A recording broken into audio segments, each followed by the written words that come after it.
Tell Man, go ahead on and tell the people who that is we talking to today. this Chad Cash with the dollar sign, which y'all might know me. Chad Kane, you heard me? Kane Music. All right, man. So, what you originally from BR, right? Yeah, I'm from Baton Rouge. What part?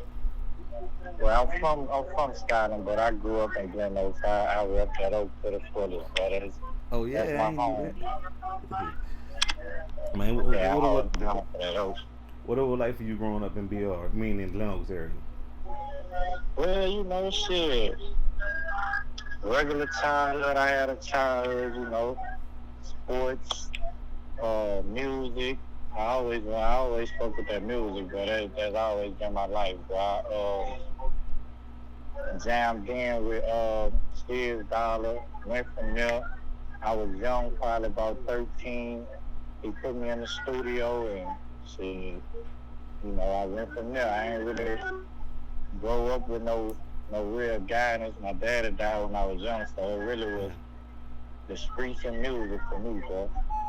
Damn. So, you said she is, man. I ain't knew you had new shit like that. What your relationship Yeah. was with him? Oh man, that was my main man. I'm talking about, man. We grew up together. We everything, bro. I'm talking about. I started writing music when I was probably about 11 years old, bro.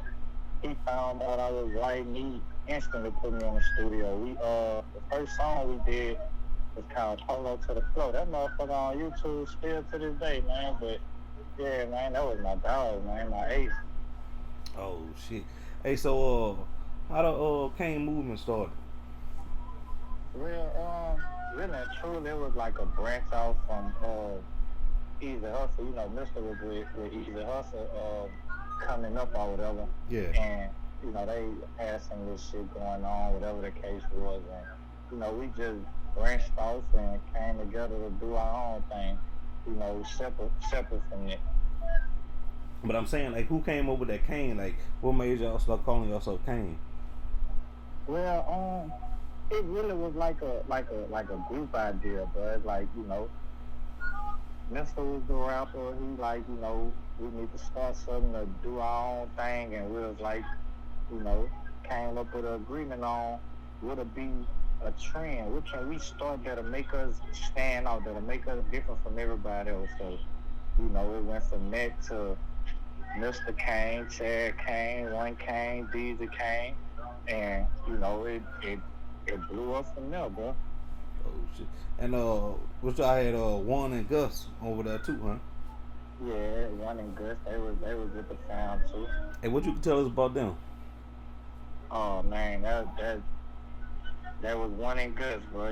Good niggas growing up young, wanted to do music, but just got caught up in the street, like Baton Rouge, bro. Yeah, what you miss most about them? Man, just their presence, bro. When you around One Good, never a dull moment, bro. He always make you laugh, always make you smile. He always the person that's gonna bring the excitement to the room, bro. As far as Gus, Gus was a little more low key, but Gus was really the nigga. He wanted to do the music, bro. Yeah. So that was really it. He just wanted to do music, especially when One died. That was the main thing. Oh shit. All right. Hey, we can talk about like your case situation, or we ain't got Well, to get deep. I can't really get too deep off into it because it's ongoing or whatever. But I will be home though. I Uh, will be home. I can't say that. what you familiar with the 10 true verdict? Yeah. I ain't gonna say I'm really familiar with it, but I know a little something about it. I do a little research on it, and that's actually gonna be a floodgate for a lot of people, bro. A lot of people go home off that because it's unconstitutional. You hear me? Yeah. What they do is they give you the wrong jury instructions. They tell you to find that they tell a jury that 10 people have to find you guilty when really it's supposed to be 12. And any other state other than Louisiana is 12, all 12. But in Louisiana, they have their own laws, the Jim Crow shit, the slavery shit, and you know, they do things their own way, and they've been doing it for so long. So now it finally came out. and hit the fan, and they got to do something about it. And they still really playing games with it, but Mm-hmm. it ain't really gonna be too much they gonna be able to do because that's federal. That's once they violate your constitutional rights, it ain't nothing they can be said or did about that but the right thing. Yeah, because that kind of messed up though. They I seen they passed a bill like what about a year or so ago. They said the people who from now on they gotta have like a 12-0 verdict, but like the people that was down already, they really like throwing them to the curb. Like y'all case already. Yeah, and see that's the big thing about it because how you gonna say it wasn't right? It's not right now, but then you don't want to go back and fix the error. If it's not right now, it wasn't right then. Yeah. How many people in Angola? Do you know? Well, do you know how many people in Angola that affect? Oh man, bro, man, if not, man, I say probably about 97%, Damn.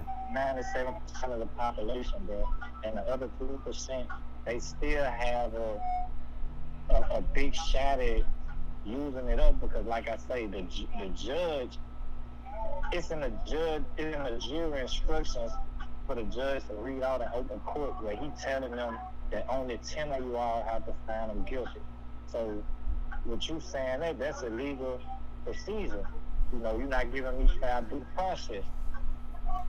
Hey, so like So, when you was on trial, like they say a jury of your peers. Do you feel like were jury of your peers, or were most of them white?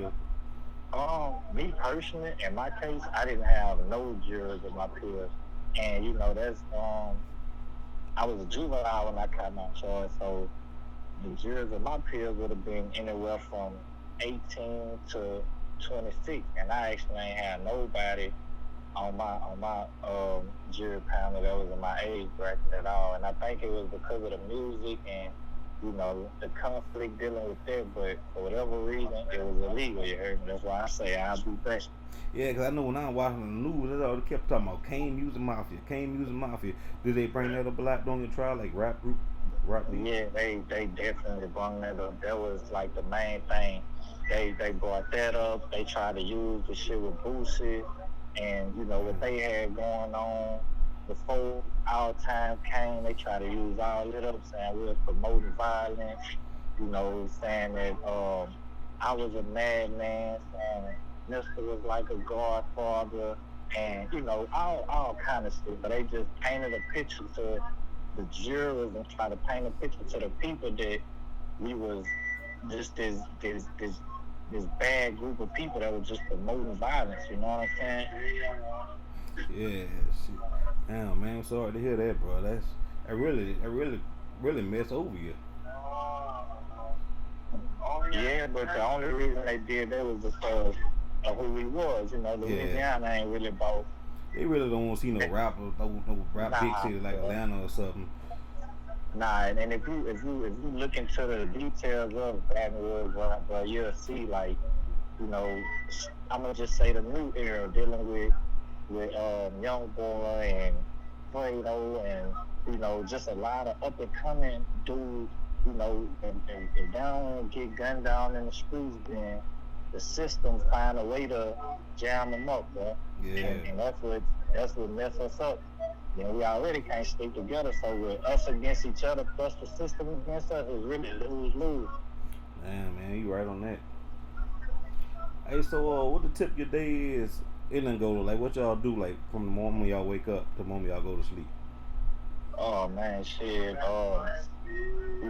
They work call, they do work call and shit. What time that is about? They'll do work call probably about 7 o'clock. And you got different jobs. They got inmates do everything around this motherfucker. You got everything from the field to the hospital to the kitchen and paperwork for them, and it's just inmates do everything around it. So it's a job for everything. And after work call is it's really fair game. You're really doing whatever, bro. Mm. Hey, so like, what the age range is for in Angola? Like, it mostly young or mostly older? Yeah, I'm gonna say it's a mixture because you have a lot of guys that's coming up here. You have a lot of guys that's been up here. You know, so you have a lot of dudes, a lot of older dudes, and you have a lot of younger dudes. You know, they let them people go home now, but it's still a lot of people who here. And like I say, it's a mixture. It's younger, middle age, and older guys. Mm.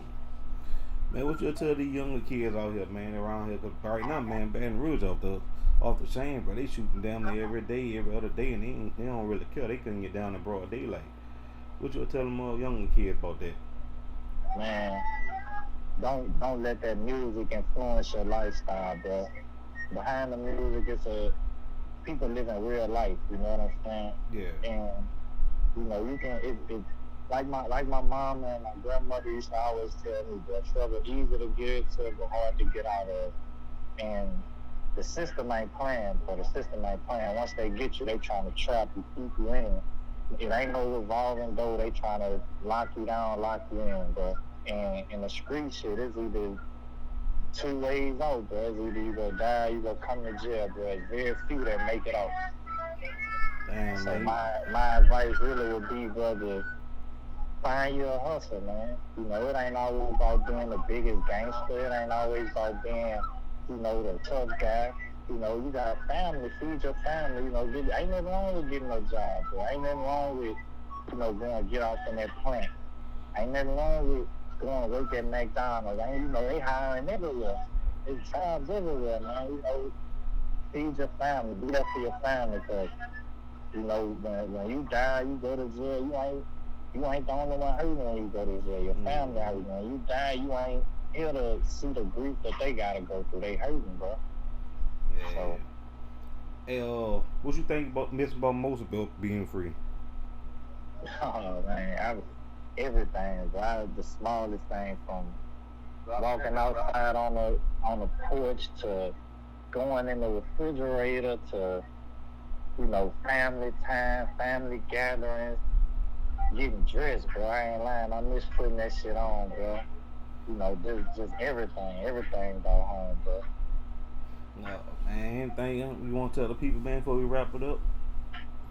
Oh man, shit. Just know that with me, it's all good, but I'll be home. Despite of what you hear, despite of what they say, bro, I'll be back. You hear me? I don't do the most and put a lot of people in my business about what I got going on, you know, with my personal business, but I will be back soon. I will be back soon. And I'm going to keep on making this music. I'm going to keep on dropping. You know, every now and then I might put a video out. Might lay around there and do a little mixtape song, put some of the songs I got together now and come with a little mixtape and shit. Until I touch shit, I'm gonna do me, bro. All right, man. Appreciate you, bro. This ain't gonna be our last interview, man. We'll be checking back on you and all that. Appreciate you. Most definitely, bro. I appreciate you for giving me some of your time, brother, to hear me out, bro. I appreciate you. No problem, bro. Appreciate you, Chad Kane, man. That's a bit, bro.